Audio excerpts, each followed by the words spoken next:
ke sesi pendalaman. Di meja kami sudah ada beberapa yang mendaftar. Kami berikan kesempatan terlebih dahulu Ibu Irma Suryani dari fraksi Nasdem dan disusul standby Ibu Kurniasih dari PKS. Silakan Bu Irma. Bismillahirrahmanirrahim. Assalamualaikum warahmatullahi wabarakatuh. Pimpinan Komisi 9 yang saya hormati, kawan-kawan Komisi 9 yang saya cintai dan banggakan, Pak Menteri Kesehatan berikut jajaran, BPJS Kesehatan dan berikut jajaran, DJSN dan berikut jajaran, Dewas juga dan berikut jajaran semua. Yang pertama, saya sebetulnya ingin mengapresiasi apa yang sudah dilakukan BPJS Kesehatan untuk bangsa dan negara ini. Karena BPJS Kesehatan di periode ini terus terang jauh sekali lebih baik dari BPJS sebelumnya. Banyak terobosan-terobosan yang sudah dilakukan yang kemudian mempermudah akses pelayanan kepada masyarakat. Itu sudah kita bisa lihat bersama. Dan yang kedua, BPJS fungsinya kan sebagai juru bayar. Juru bayar, tetapi yang harus diingat oleh BPJS dan Dewas ya, bahwa akuntabilitas. Ya, fraud yang dilakukan oleh rumah sakit itu perlu segera ditindaklanjuti dan dikawal sampai ke proses pengadilan. Karena kalau tidak dikawal, ini bisa banyak hengki-pengkinya nih, nggak selesai. Ya, sama seperti ketika misalnya BP POM menangkap orang-orang yang sudah melakukan kesalahan di ya jualannya nggak bener lah gitu ya, kemudian digerebek dan ditangkap, diserahkan ke pihak yang berwajib, tapi ya seperti yang kita tahu bersama ya, dendanya hanya 100.000, hukumannya cuma 1 bulan.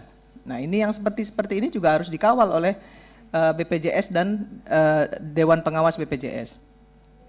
Yang ketiga, saya ingin menyampaikan juga terkait dengan kepesertaan.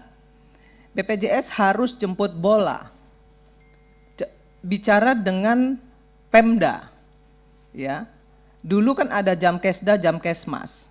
Nah, tolong bicara dengan Pemda, mereka juga harus bisa memberikan bantuan iuran untuk peserta BPJS di daerah, sama seperti ketika mereka misalnya mengeluarkan anggaran untuk Jamkesda, Jamkesmas. Nah, ini yang saya lihat masih belum terlalu maksimal dilakukan oleh BPJS di daerah. Kalau misalnya BPJS cabang tidak mampu melakukan itu, bernegosiasi dengan Pemda, maka direkturnya turunlah, ya, lakukan negosiasi dengan bupati, wali kota dan gubernurnya supaya kepesertaan BPJS ini betul-betul bisa maksimal. Kemudian yang terakhir saya mau bilang soal BPJS nih ya, side effect kris. Side effect kris ini luar biasa loh, jangan salah, ini akan menggerus pendapatan BPJS Kesehatan. Nanti saya akan bicara soal Pak Menteri dengan Pak Menteri Kesehatan juga nih soal side effect ini, juga dengan DJSN. Ya. Kenapa? Kita sama-sama tahu bagaimana tarif yang sekarang saja ya, yang sekarang saja itu banyak yang tidak aktif. Yang sebagaimana yang disampaikan oleh Dewas BPJS Kesehatan. Banyak yang tidak aktif. Apalagi nanti ketika kris dilaksanakan dengan satu tarif, pasti akan ada kenaikan tarif. Tadi juga DJSN sudah menyampaikan akan ada kenaikan tarif di 2025. Bahkan sudah dipersiapkan ya, regulasinya. Artinya akan ada kenaikan tarif. Nah, apakah ini tidak akan membebani masyarakat lagi? Yang perlu dilakukan oleh pemerintah sebenarnya memperbaiki tata kelola agar akses pelayanan kesehatan masyarakat itu bisa maksimal diterima oleh rakyat. Bukan sekedar menaikkan iuran tapi pelayanannya tidak sempurna, tidak maksimal maksud saya. Tidak maksimal. Bisa kita lihat 3 hari orang berobat sudah dikeluarkan. Itu kaitannya dengan tarif inasi bijisnya, dengan kapitasinya. Ini kan harus dibenerin nih. Rumah sakit yang nakal, Pak Menteri Kesehatan juga nanti harus ditindak, diberikan punishment, Jangan BPJS yang disuruh melakukan tindakan ke rumah sakit pemerintah yang melakukan fraud misalnya. Ini kewajiban dari Kementerian Kesehatan. DJSN dan Menteri Kesehatan harus tahu bahwa BPJS ini adalah amanah dari konstitusi. Amanahnya apa? Gotong royong. Jadi jangan pernah bicara soal asuransi swasta. Nanti saya akan jelaskan di pertanyaan saya kepada Pak Menteri Kesehatan. Terkait dengan Menteri Kesehatan, yang pertama, untuk masalah KRIS, pelaksanaan KRIS. Tadi disampaikan oleh Pak Menkes bahwa baru 50% yang divalidasi. Padahal 30 Juni 2025 sudah harus dilaksanakan. Sementara perbaikan tata kelola klaim rumah sakit saja belum diberesin. Ya kan? Belum diberesin, belum ada perbaikan di tata kelolanya. Yang ketiga, dengan adanya KRIS pasti iurannya, ini kepada Menteri Kesehatan nih, pasti iurannya naik.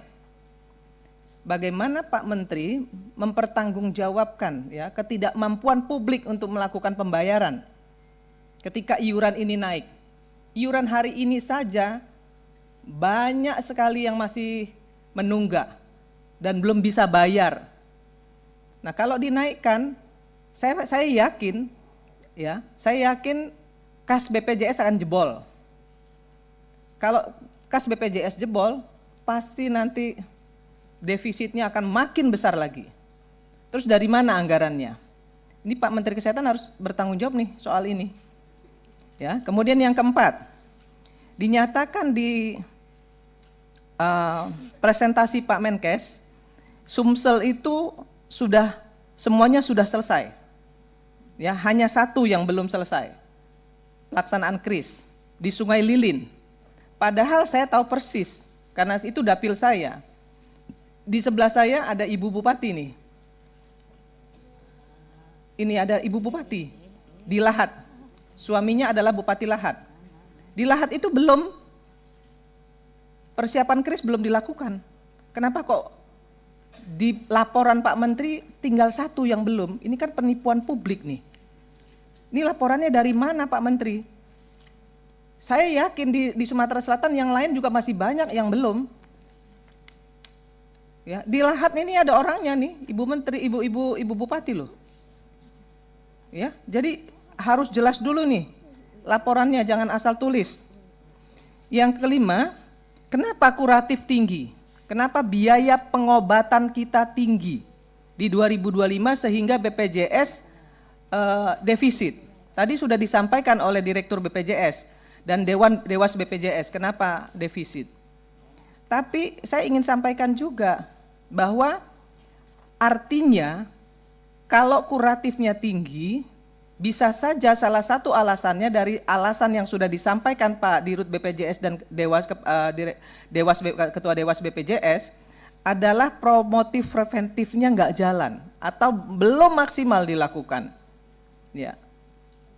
Jadi promotif preventifnya nggak maksimal nih. Ukurannya jelas kok. Ukurannya kuratifnya tinggi. Artinya promotif preventifnya tidak maksimal dilakukan. Tidak jalan. Itu yang kelima. Yang keenam, soal insurans.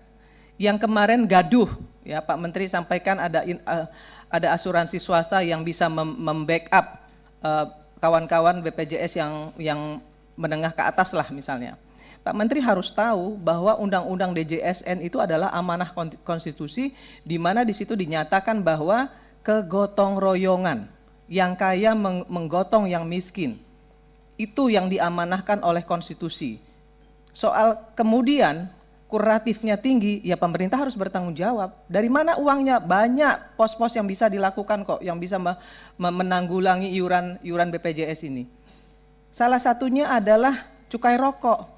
Cukai rokok itu kan bukan pajak, tapi adalah anggaran dana kesakitan masyarakat akibat rokok. Nah, itu bisa di split ya, bisa dialokasikan untuk membantu anggaran BPJS Kesehatan. Nah, kenapa harus misalnya minta anggaran yang lain-lain? Anggaran dari cukai rokok itu bisa disampaikan kepada pemerintah, itu bisa digunakan untuk menambah anggaran BPJS Kesehatan.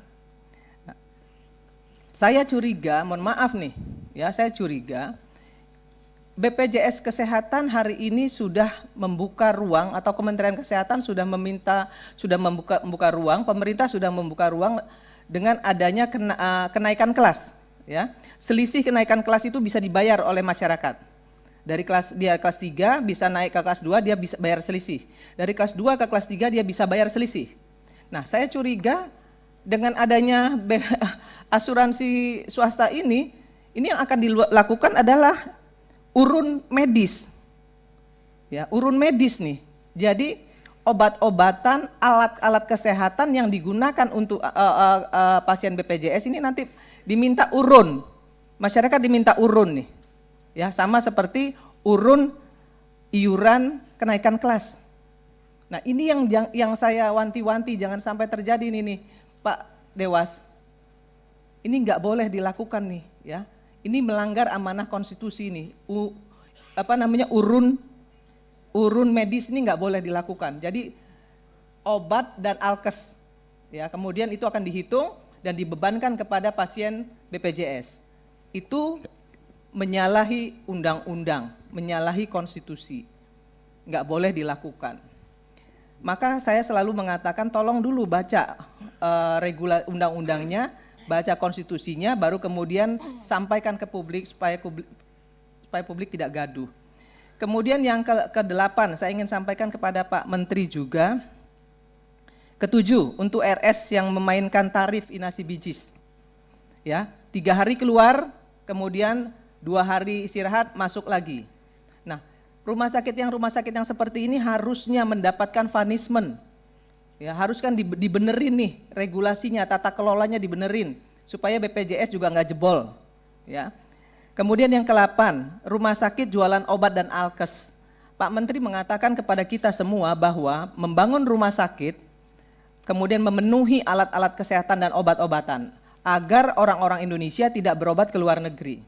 Tapi Pak Menteri tahu nggak sih rumah sakit sekarang ini banyak jualan obat dan jualan alkes.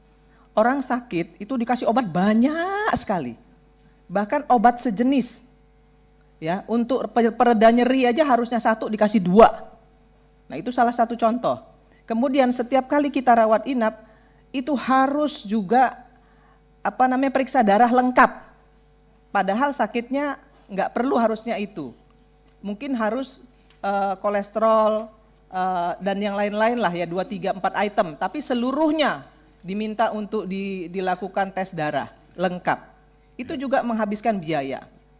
Bu Irma, kemudian kalau boleh dipersingkat. Enggak, satu lagi, Pak. Ini perlu penting saya sampaikan, Pak. Makanya yang penting. Nah, yang selanjutnya penjualan alat-alat kesehatan loh, Pak. Yang harusnya nggak operasi harus operasi. Kan ini juga harus diberesin dengan Menteri Kesehatan. Nggak boleh seperti ini. Artinya tata kelola rumah sakit juga harus dibenerin. Kalau nggak mau BPJS Kesehatan jebol, nggak mau orang Indonesia berobat ke luar negeri. Saya kira ini yang bisa saya sampaikan kepada Pak Menteri. Satu lagi terakhir ini ya, side effect check up gratis. Kan check up gratis ini untuk yang ulang tahun. Tapi apakah Pak Menteri sudah menyiapkan anggaran untuk side effect-nya? Kalau kemudian diketahui masyarakat ini mengidap penyakit A, B, C, dan D, dan ada tindak lanjut dari pengobatan, anggarannya sudah disiapkan atau belum? Itu saja pertanyaan saya, dan mudah-mudahan Pak Menteri Kesehatan, DJSN, BPJS Kesehatan, dan Dewas memahami apa yang saya sampaikan dan kemudian tindak lanjuti, agar tidak sampai terjadi defisit anggaran di BPJS Kesehatan maupun pelayanan akses kesehatan oleh masyarakat menjadi berkurang karena persoalan kris yang belum selesai ini. Saya kira itu yang bisa saya sampaikan. Saya tutup dengan wallahul muwaffiq ila aqwamit thoriq. Assalamualaikum warahmatullahi wabarakatuh. Salam. Terima kasih Bu Irma. Selanjutnya Ibu Kurniasih dan standby Ibu Neti. Baik, terima kasih banyak Ketua, Pimpinan, dan anggota Komisi 9 DPR RI, Pak Menteri, beserta jajaran, pimpinan